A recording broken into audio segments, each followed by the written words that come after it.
from the Philippines.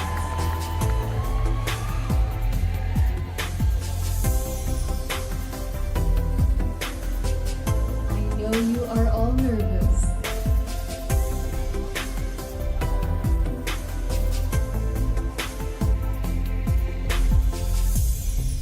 Gazini, your question will be coming from Abina Apia.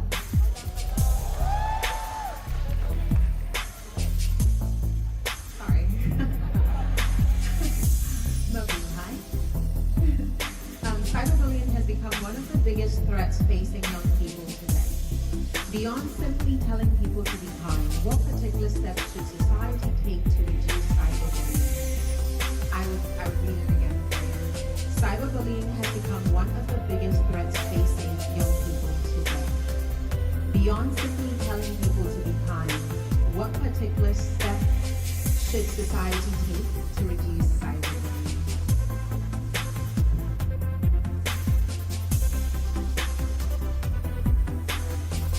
I was once a victim of cyberbullying.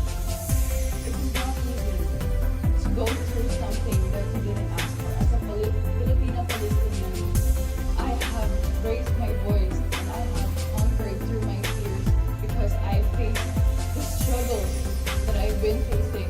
My family is still stuck in Gaza, and now that I'm fighting for their lives, I just want to do my best and be the representation and raise their flag. Like just like who I am today.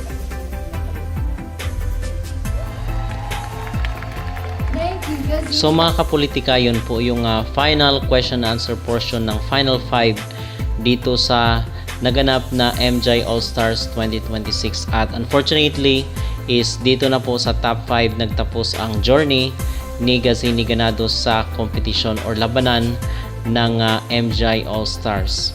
So according dito, kasi marami yung mga nadismaya at hindi kumbinsido dito sa kanyang naging sagot mga kapolitika, kasi I believe na napag-usapan naman na natin ito doon sa ating first part ng ating pag-cover kay Gazini Ganados dito sa MJ All-Star, na kung meron mang something na i-work out itong si Gazini Ganados ay walang iba kundi yung kanyang question and answer portion, kasi nga kabado siya doon sa Miss Universe. So nakita natin yung kanyang weakness doon sa Miss Universe 2019 na edisyon, na kung saan is nagrattle siya mga kapolitika, at yun ang reason kung bakit siya nalaglag. So merong 2.0 na nangyari na naman dito ngayon sa MJ All-Star, kasi the first time around na narinig ko yung question niya mula doon kay Miss Grand International winner na mula sa Amerika, ay yung kanyang question patungkol nga dito sa cyberbullying.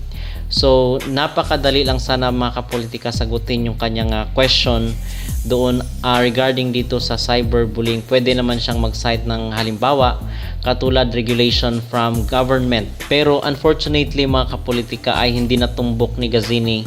At ang sabi pa nga ng ating mga netizen, bakit ang layo daw ng naging sagot ni Gazini? Kasi doon sa after ng question nitong si Miss Grand International winner ay napatigil itong si Gazini Ganados, at sinyalis na yun mga kapolitika na nablangko siya doon sa question nitong judge, kahit 2 beses pa niyang inulit yung tanong. Dapat is nakahanda na siya, nakapag-isip na siya ng kanyang isasagot, pero pagkakita ko mga kapolitika sa naging reaksyon ni Gazini ay kabado siya at nablangko talaga siya doon sa question ng hurado dito sa Final 5. So ang pumasok po sa top 3 ay itong si Vietnam, si Vanessa Pulgarin at itong si Faith Porter. Pero ang nakakagulat dito mga kapolitika, dahil nga dismayado yung ating mga kababayan na malabo na makapasok itong si Gazini sa top 3, ay hindi na po tayo bumoto. And surprisingly, nung nakita natin yung scoreboard ay nasa pangatlo pala siyang pwesto doon ng mga judges. Okay, so 5 yung binigay ni Lupita Jones, yung isa talaga sa mga humihila ng score ni Gazini. Si Lupita Jones ay 5 ang kanyang binigay dito kay Gazini, pero ganun pa man ay nasa top 3 sana supposed to be itong si Gazini. It's just that hindi na po bumoto ang ating mga kababayan doon after marinig yung sagot ni Gazini. Parang pinanghinaan na ng loob mga kapolitika ang ating mga kabayan na bumoto matapos na marinig nga yung kanyang sagot sa question and answer portion na yun pala ang dahilan talaga bakit nalaglag itong si Gazini. Pero pag Q&A lang ay yung pang-apat sana doon is itong si Vanessa Pulgarin. Pero dahil yung si Gazini hindi na siya binoto ng ating mga kabayan, ay mababa po ang score na kanyang nakuha sa voting.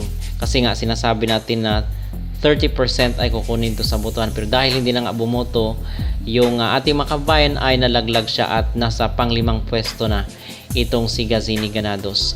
So kung itinodo natin yung mga kapolitika ay malamang sa malamang baka nakapasok itong si Gazini. Pero unfortunately is bumitaw na rin po ang ating mga kabayan dahil hindi convinced nga dito sa kanyang naging sagot. But anyway mga kapolitika, in the first place isinabi natin na happy na ako kung makapasok itong si Gazini sa top 5, which is yun nga ang nangyari dito sa kailang competition sa MJ All-Stars 2026. Pero ganun pa man ay congratulations pa rin at happy pa rin tayo dito sa naging journey ni Gazini dahil na-represent niya ng maayos yung ating bansa. So dito lang talaga sa question and answer portion dahil dismayado rin po ang ating mga kabayan. So mga kapolitika, ano po ang inyong masabi? Ano po ang inyong magreaksyon dito sa naging sagot ni Gazini Granados sa Final 5 ng MJ All-Stars? Mag-comment down below at huwag kalimutang mag-like at mag-subscribe na rin kayo para updated kayo sa ating mga latest issue.